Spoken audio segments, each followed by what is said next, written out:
चालाक बीवी। श्याम और राधा रायगढ़ गांव में रहते हैं। वैसे तो उनके अपने घर में ही 2 वक्त का खाना पूरा नहीं पड़ता, लेकिन फिर भी श्याम हर रोज किसी न किसी नए मेहमान को दोपहर के खाने पर घर ले आता है।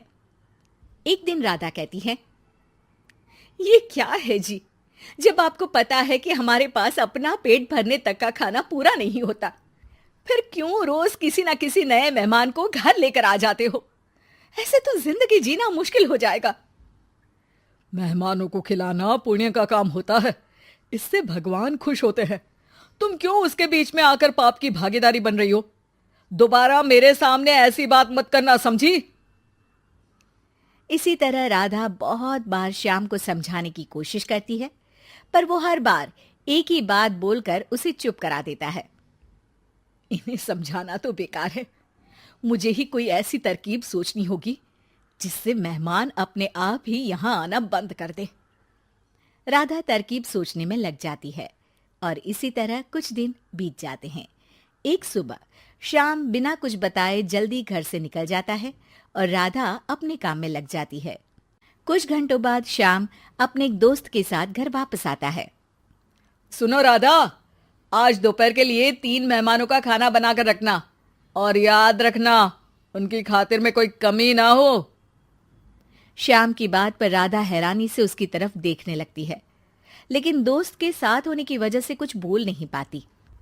घर में तो ठीक तरह से 2 लोगों के खाने लायक तक दाल चावल नहीं है, और इन्हें मेहमान बुलाने हैं। बस अपना अपना बोलते हैं, दूसरे की तो कभी सुननी ही नहीं है। क्या करूं मैं? राधा क्या करूं क्या नहीं की उलझन में फंसी ही होती है कि उसके दिमाग में एक तरकीब आती है, जिस पर वो श्याम और उसके दोस्त के घर से बाहर जाते ही रसोई में से सिलबट्टा निकाल कर लाती है। अब मुझे मेरे ये साथी ही इस मुश्किल से बाहर निकालेंगे। राधा सिलबट्टे पर रोली, चावल और हल्दी डालकर उसे मेहमानों के बैठने की जगह पर ले जाकर रख देती है। कुछ ही देर में वो तीनों मेहमान भी घर पहुंच जाते हैं। आइए जी, पधारिए, हमें आपका ही इंतजार था। जी शुक्रिया। श्याम भाई कहाँ हैं? वो ना बस आते ही होंगे, तब तक आप बैठिए ना। जैसे ही वो तीनों अपनी जगह पर बैठते हैं तो सामने पूजा किए सिलबट्टे को रखा देख असमंजस में पड़ जाते हैं। और बहन, ये सिलबट्टे की पूजा कर इसे यहाँ क्यों रखा है? क्या ये आपके यहाँ का कोई रिवाज है? अरे नहीं नहीं, वो तो मेरे पति की मन्नत है, इसलिए पूजा की है। हैं? सिलबट्टे पर कैसी मन्नत? मेरे पति ने मन्नत ली है कि वो अपने मेहमानों को खाना परोसने से पहले इस सिलबट्टे से 3 बार उनके सिर पर मारेंगे।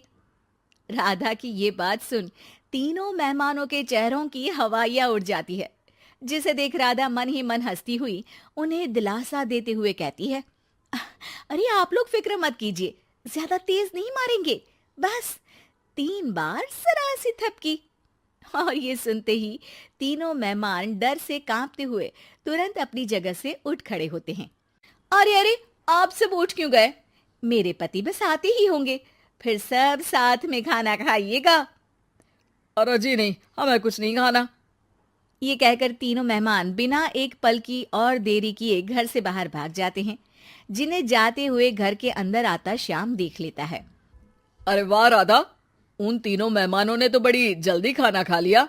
नहीं ना, बिना खाए ही चले गए। अरे वो क्यों? क्योंकि वो खाने से पहले मुझसे ये सिलबट्टा मांग रहे थे, तो मैंने बोल दिया कि मेरी माँ ने दिया है, मैं नहीं दे सकती। बस फिर वैसे ही चले गए। राधा की बात सुन श्याम गुस्से से लाल होकर उस पर चिल्लाने लगता है। तुम पागल हो क्या? मेहमान को नाराज कर दिया। मेहमान जो मांगे उन्हें वो देना हमारा फर्ज है। इतनी सी बात तुम्हें कब समझ में आएगी? मैं अभी उन्हें ये सिलबट्टा देकर वापस घर में ले आता हूं, तुम खाना तैयार रखना। अब श्याम सिलबट्टा उठाए घर से बाहर निकल जाता है और मेहमानों को ढूंढना शुरू कर देता है, जो उसे पास में ही एक पेड़ के नीचे बैठे दिखते हैं। श्याम उनके पास पहुंचने ही वाला होता है कि वो उसे सिलबट्टे के साथ आता देख दोबारा भागना शुरू कर देते हैं, जिस पर श्याम भी उनके पीछे भागने लगता है। अरे रुको, मैं आप लोगों को ये देना चाहता हूं। अरे आप लोग रुको तो सही। अरे भाई, ये तो हाथ धोकर पीछे पड़ गया है। अरे जुबान कम और पैर तेज चलाओ। वो तीनों पिटाई के डर से और ज्यादा तेज भागने लगते हैं। इसी तरह तीनों मेहमान आगे आगे और श्याम सिलबट्टे के साथ उनके पीछे पीछे पूरे गांव में घूमते हैं, जिससे धीरे धीरे गांव में ये खबर फैल जाती है कि श्याम दयालु और उदार इंसान तो है, लेकिन अब से वो किसी की भी मेहमान नवाजी से पहले सिलबट्टे से 3 बार उसके सिर पर मारेगा, जिसके प्रभाव से अब लोग उसके घर खाने पर आना बंद कर देते हैं। मैं तो उन्हें सिलबट्टा देने जा रहा था और लोगों को लगा कि मैं मार रहा हूं। कितना बड़ा बेवकूफ हूं। अब मेरी ही वजह से कोई यहां खाने पर आने के लिए तैयार नहीं है।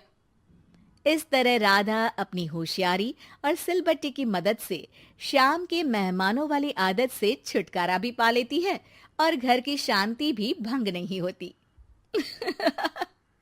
जरूरी नहीं कि हर जंग हथियार से ही लड़ी जाए।